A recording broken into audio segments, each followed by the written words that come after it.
I'm here to state clearly and unequivocally tonight, all of Israel belongs to Israel. From the heights of Mount Hermon to the shores of Eilat, from the Mediterranean Sea to the Jordan Valley and everything in between. Because when God makes a promise, he intends to keep it. Israel is not an accident of modern politics, nor is it a theologically complicated issue that is somehow impossible to understand. Israel is living proof that a living God keeps his living word. For our God is like a lion. His roar is heard from Zion. He does not sleep, nor does he slumber. He keeps watch over Israel. We've got personalities who have made fortunes presenting themselves as courageous truth tellers. But there is nothing courageous about taking ancient accusations against the Jewish people, dressing them up in populist language, and marketing them to an audience that doesn't have an IQ above room temperature. That is not America first. It is grievance first. It is cliques first. It is moral confusion first. You do not become a courageous conservative by becoming useful to Hamas and Tehran. You do not defend America by turning Americans against our strongest democratic ally in the Middle East.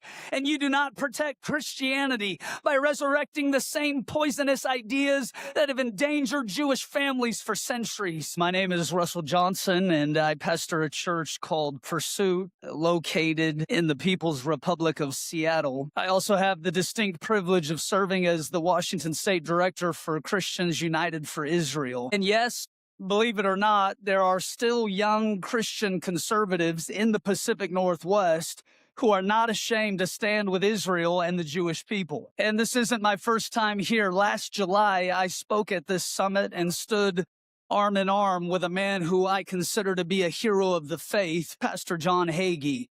It was one of the great highlights of my ministry life, but the thrill of last year's summit would not last for long. Not more than a few weeks after I returned home, our church was confronted with an act of violence that would shatter the sanctity of our congregation. As families were arriving for our evening service in Seattle, a car pulled up to the front doors of the church. 3 men wearing black ski masks jumped out and opened fire. More than 30 rounds were fired from fully automatic handguns. By the time the shooting stopped, a young man who had been walking into church with his wife and child lay dead on our front steps. Later that night, authorities would find the burned-out getaway vehicle in a nearby parking lot. It had no license plates and had been set on fire to destroy any evidence. As of today, this homicide remains unsolved. 2 weeks after the shooting took place, I began receiving threatening text messages from an unknown number. They accused me of leading a, quote, Jew-lover church filled with race-mixing people. They told me, you better be careful because you're next. A month later, someone attempted to make good on those threats. As a result, my wife and I, along with our 3 children, had to be evacuated from our home. We would go on to spend the summer in a safe house at an undisclosed location with armed security. Needless to say, it's been a wild 12 months. Our church has been repeatedly vandalized. Our services get protested on a regular basis, and death threats have become the norm. In the days after the shooting, the media asked me, will you dial back your support for Israel? Will you tone down your rhetoric? Will you stop speaking out about antisemitism? I came here tonight to give them my answer. The devil should have killed me when he had a chance. I'm not getting quieter. I'm getting louder. So let me make it plain. I stand with Israel. I stand with the Jewish people. I stand against anti-Semitism regardless of its origin.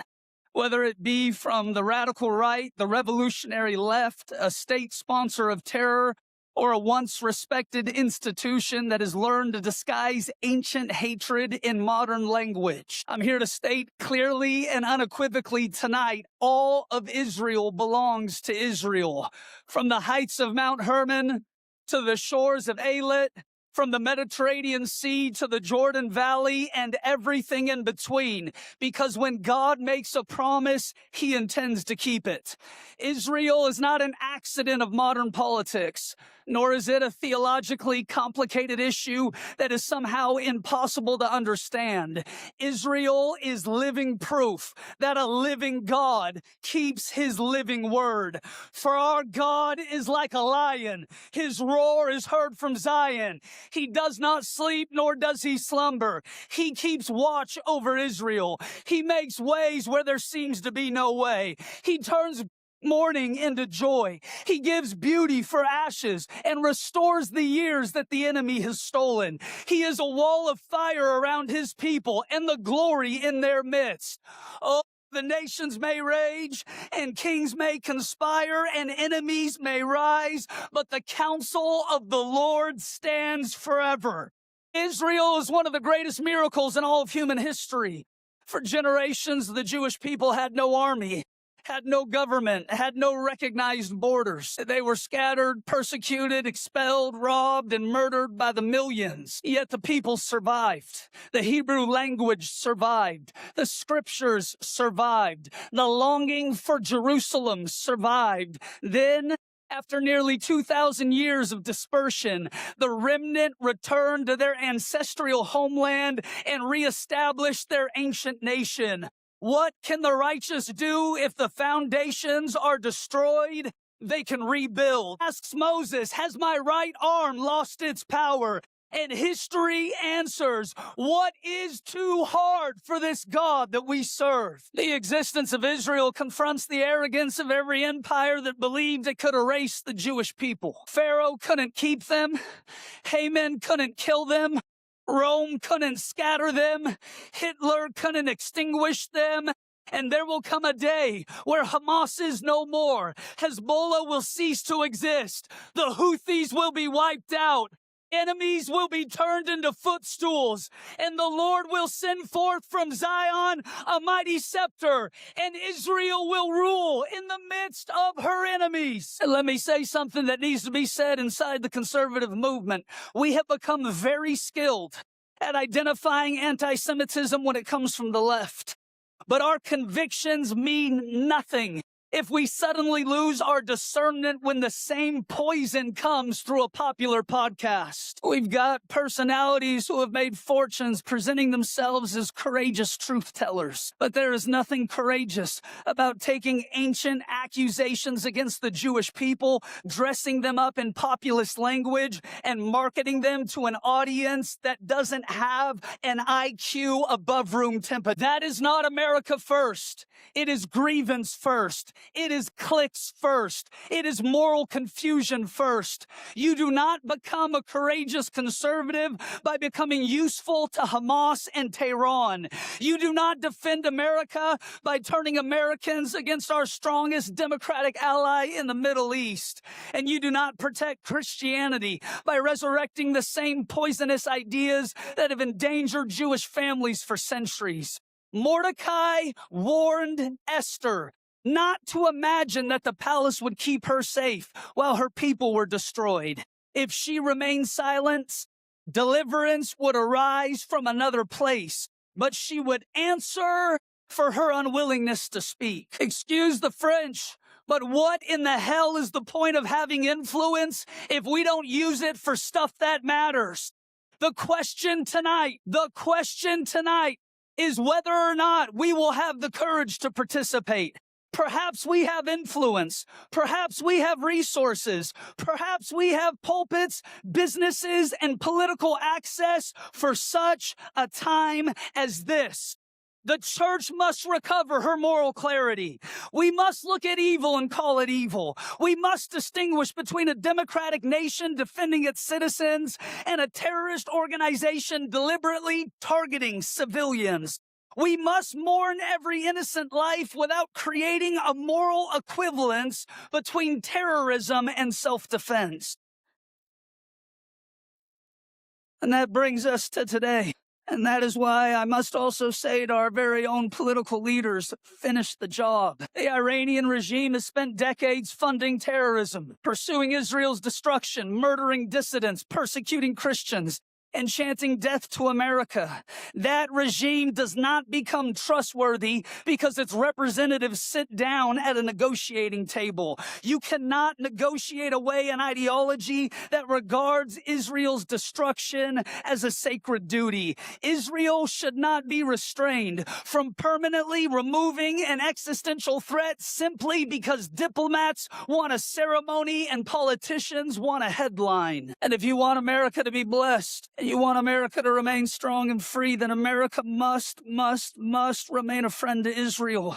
And a real friend stands with you when the missiles are flying, and when the headlines are hostile, and when the world is demanding that you apologize for surviving. That is the kind of friend America must be. That is the kind of friend the church must be. And that is the kind of friend CUFI has determined to be. For more than 2 decades, CUFI has told the Jewish people, you are not alone. Pastor John Hagee understood that Christians needed more than sentiment. We needed organization, education, political engagement, and people willing to turn their biblical conviction into public action. But that mission is more urgent now than ever. We cannot allow this movement to become a monument to what one generation accomplished. It must become a mantle carried forward by the very people in this room. When Elijah was taken up in a chariot of fire, Elisha picked up the mantle. The evidence that Elisha had received it was not that he admired Elijah. It was that he continued the work. So tonight we honor Pastor Hagee and the pioneers of this movement, not merely by applauding their courage. We honor them by demonstrating our own. In closing, I want to speak directly to every pastor, every business leader, every student, every Jew, every Gentile, every person in this room who says they stand with Israel, because tonight you have an opportunity to put your money where your mouth is. It's easy to applaud Israel. It's easy to post a flag or a hashtag. It's easy to say never again when there is no cost attached. But conviction is proven when it costs you something. I know something about that cost. I have stood over the blood of a young man murdered at the doors of my church. I've moved my wife and children into hiding. I've preached under threat. I've worn a bulletproof vest behind the pulpit. I've been called a Jew lover as though it were an insult. And after all of it, I'm still standing. I'm still standing with Israel. I'm still standing with the Jewish people. I'm still standing with Pastor Hagee. And I'm still standing with CUFI. So my question tonight is, what are you willing to do? What are you willing to sacrifice so the Jewish people know they are not alone? What are you willing to invest so that CUFI can educate the church, confront antisemitism, influence our lawmakers, and defend Israel? No, don't give tonight because you were emotionally moved by a speech. Give because the cause is worthy. Give because the hour is urgent. Give because the next generation is watching.